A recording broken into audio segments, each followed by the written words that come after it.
आंखें खोलो वत्स, तुम्हारी तपस्या पूर्ण हुई। आंखें खोलो।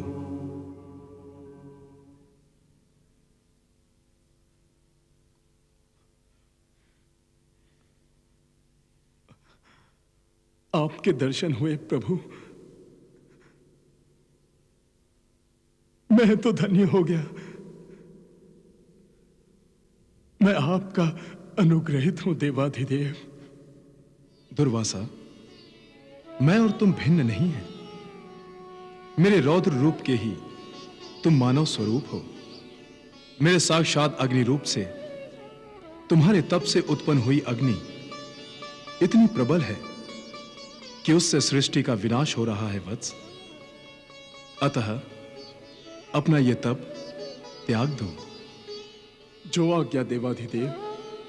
हे दुर्वासा, तुम्हारा अवतार शास्त्र धर्म की मर्यादा की रक्षा के लिए हुआ है। सांसारिक लोग कामनाओं और वासनाओं में फंसकर अपनी सुविधा अनुसार शास्त्र धर्म की मर्यादा तोड़ मरोड़ लेते हैं। तुम मोह, आसक्ति और स्वार्थ रहित हो। वेद वेदांग और शास्त्रों के ज्ञाता हो। तुम्हारा जन्म ही संसार को वेद और शास्त्रों से जोड़ने के लिए हुआ है। तुम्हारे क्रोध के भागी वो होने चाहिए जो स्वेच्छाचारी हैं, मर्यादाहीन हैं। तुम्हारे शाप का खड़ग उन्हीं की गर्दनों पर गिरना चाहिए वत्स।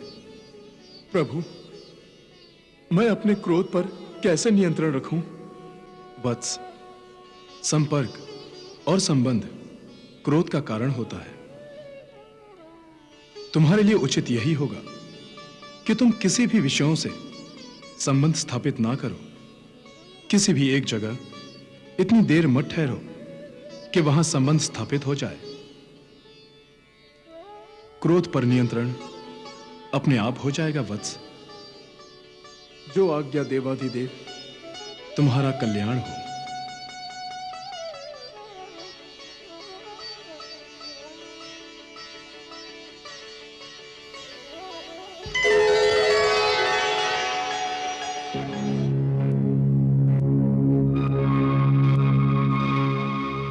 ये क्या कह रहे हैं आप? कल से भोजन नहीं किया पिताश्री ने? महाराज अपने कक्ष में किसी को भी आने की आज्ञा नहीं देते युवराज। वो दरवाजा अंदर से बंद किए रखते हैं और किसी को भी आने नहीं देते।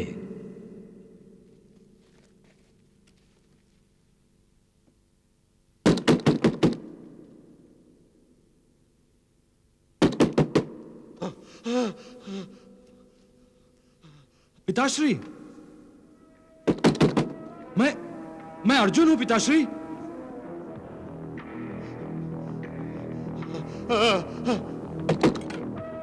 पिताश्री, दरवाजा खोलिए।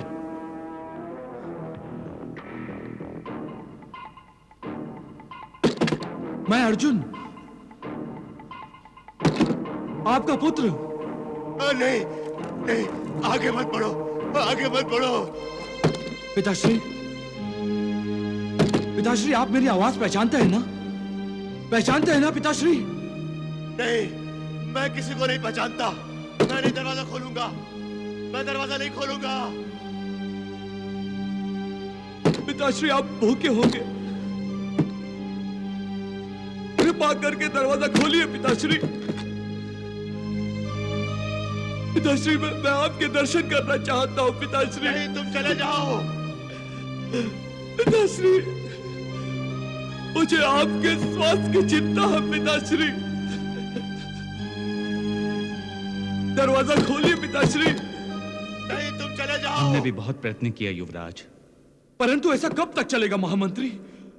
वो भूखे होंगे, प्यासे होंगे। उनका स्वास्थ्य।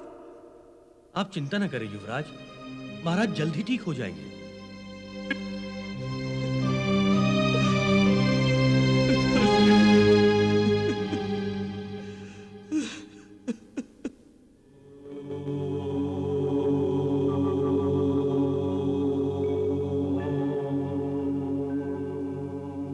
भगवान श्री दत्तात्रेय शक्तियां अर्जित करने के लिए तपस्या कर रहे थे। श्री दत्तात्रेय को भी अपनी लीला से समस्त पृथ्वीवासियों का मार्गदर्शन करना था। इसीलिए वो ब्रह्मा विष्णु महेश से शक्तियां ग्रहण कर रहे थे।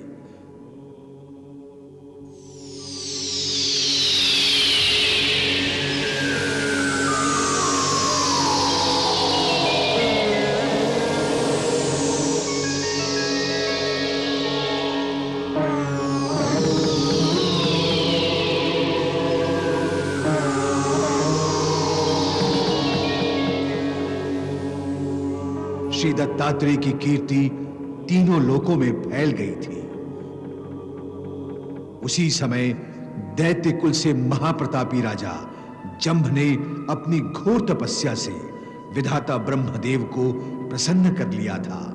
और जब ब्रह्मदेव दैत्यराज जंभ के सामने प्रकट हुए, तब जंभ ने उनसे वरदान मांग लिया।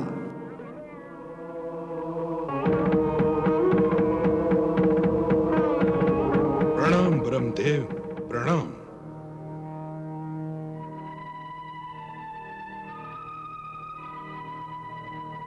हम तुम्हारी तपस्या से प्रसन्न हुए। मांगो, क्या वर चाहते हो? विधाता, मुझे वरदान दीजिए कि युद्ध में मेरे सामने आते ही मेरे शत्रु को मेरी इच्छा अनुसार जमाई आ जाए और वो नींद के अधीन हो जाए और मैं सहज उस पर विजय पालूं। तथास्तु। प्रणाम ब्रह्मदेव, प्रणाम।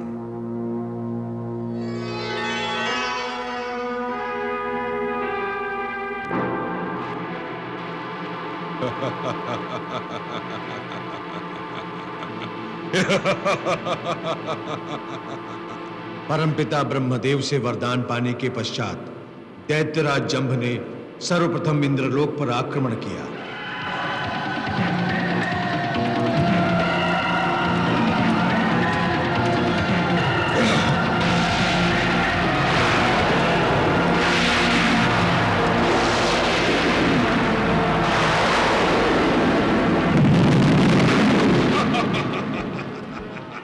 देवता और असुरों में घोर युद्ध हुआ।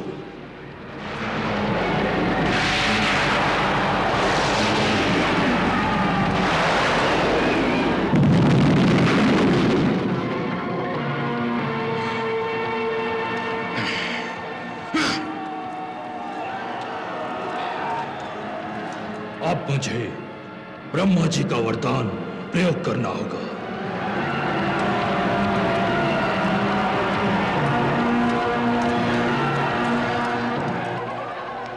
जब दैत्यराज जंभ ने ब्रह्मदेव से पाए जम्हाई अस्त्र का प्रयोग किया, तब सारे देवताओं को युद्ध करते करते नींद आने लगी।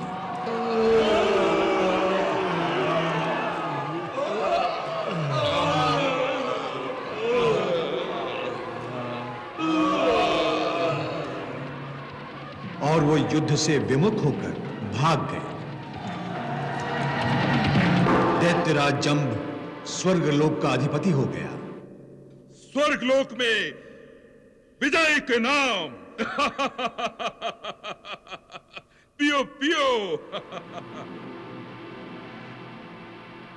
जंभ को स्वर्गलोक से हटाने के लिए बार बार उससे युद्ध किया, परंतु जंभ के जम्हाई मंत्र के सामने उसे पराजय की नींद सोना पड़ा। ये देख देवर्षि नारद त्रिदेवों के सामने उपस्थित हुए। नारायण नारायण।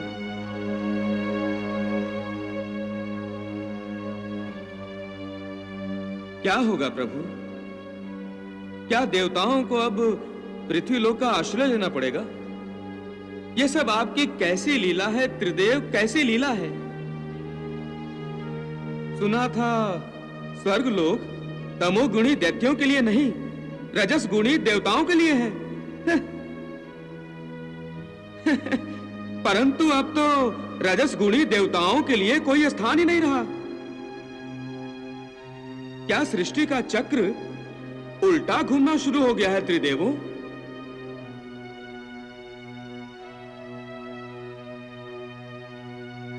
नारायण नारायण। प्रभु, आपकी इस मुस्कुराहट में क्या छिपा है? कृपया इस घुमंतु नारद को बताने की कृपा करें कि क्या सचमुच आप स्वर्ग लोक पर दैत्यों का आधिपत्य चाहते हैं? देवर्षि, देवेंद्र चाहे कितना ही प्रयास कर ले, वो जंभ को पराजित नहीं कर सकेगा। ये मैं क्या सुन रहा हूँ प्रभु? मैं अभी जाकर देवेंद्र को सूचित करता हूँ, वो तत्काल आपकी शरण में आए। देवऋषि, हमारी शरण में नहीं, उन्हें योगेश्वर दत्तगुरु दत्तात्रेय की शरण में जाना होगा, क्योंकि पृथ्वीलोक में दत्तात्रेय के महात्मा का गुणगान तभी होगा। जो करेगा योगेश्वर दत्तात्रेय की भक्ति, उसे मिलेगी सारे संकटों से मुक्ति। नारायण नारायण। मैं अभी जाकर देवेंद्र को सूचित करता हूँ। देवेंद्र, योगेश्वर दत्तात्रेय की शरण में पहुंचो। नारद के परामर्श पर इंद्र आदि देवता श्री दत्तात्रेय की शरण में जा पहुंचे।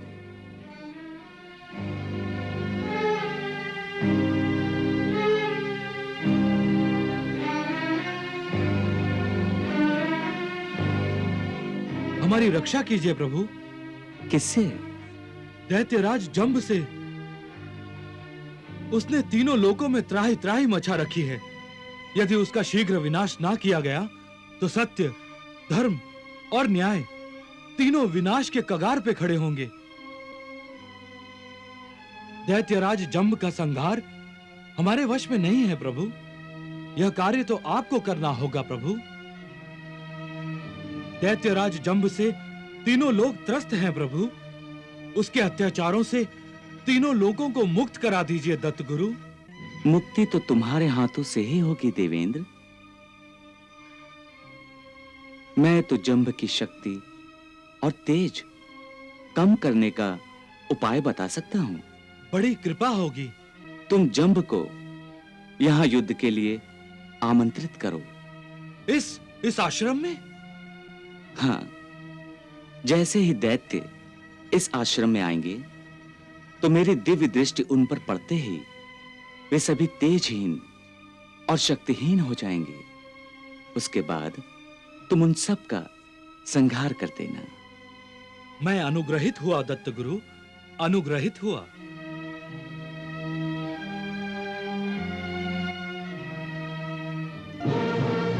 दैत्यराज जंभ,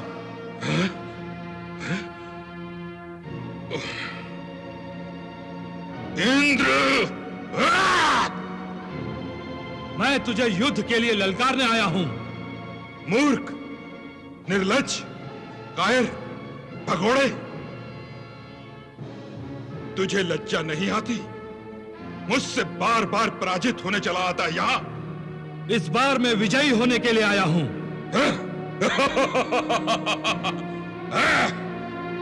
और ये रहा मेरी विजय का सूचक।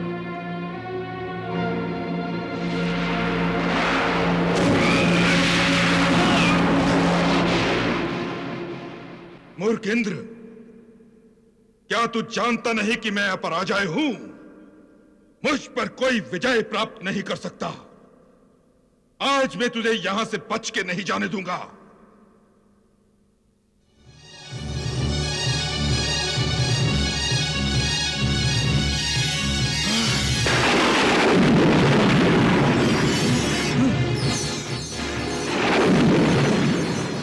यह भी कोई युद्ध करने का ढंग है?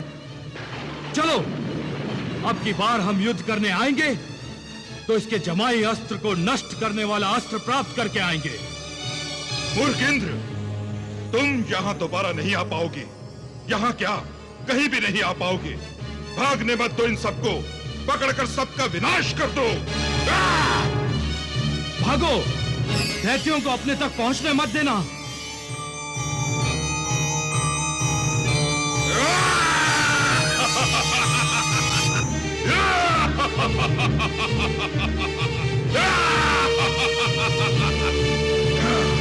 चलो।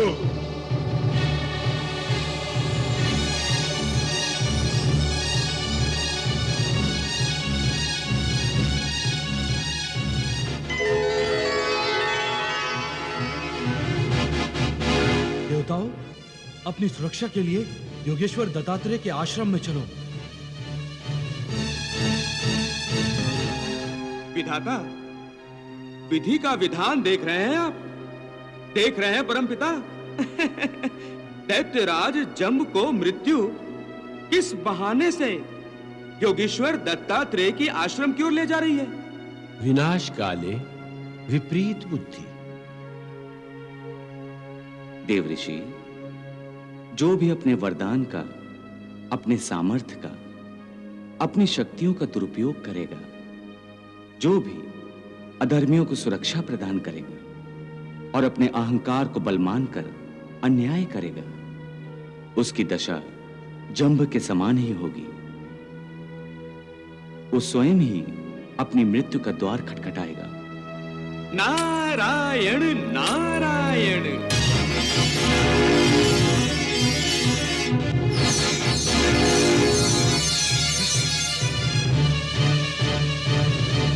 कहां चले गए देवता लोग?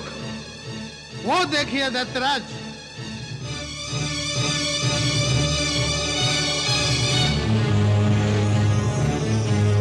चलो, आज हम इन देवताओं का विनाश किए बिना यहां से लौटने वाले नहीं।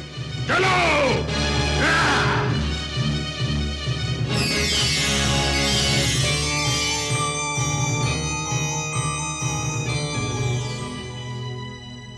देवी। हाँ प्रभु। दैत्यराज जंभ ने दत्तात्रेय के आश्रम में प्रवेश किया। अब फिर से आपको अपनी लीला रचाने का अवसर प्राप्त हुआ। जाइए देवी, दत्तात्रेय की सहायता कीजिए। जो आज्ञा प्रभु।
रुको सुंदरी,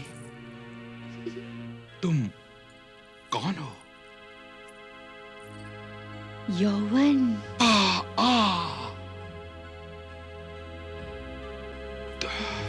तुमने हमें अपने कटाक्ष से घायल कर दिया। सत्य? परंतु अभी हमारा आपसे परिचय नहीं हुआ। जब आप हमसे... हाँ, मैं त्रिलोक विजेता दैत्यराज जंब हूं, जंब। त्रिलोक विजेता। सबको पराजित किया है ना आपने? हाँ, सबको। हमें भी करेंगे?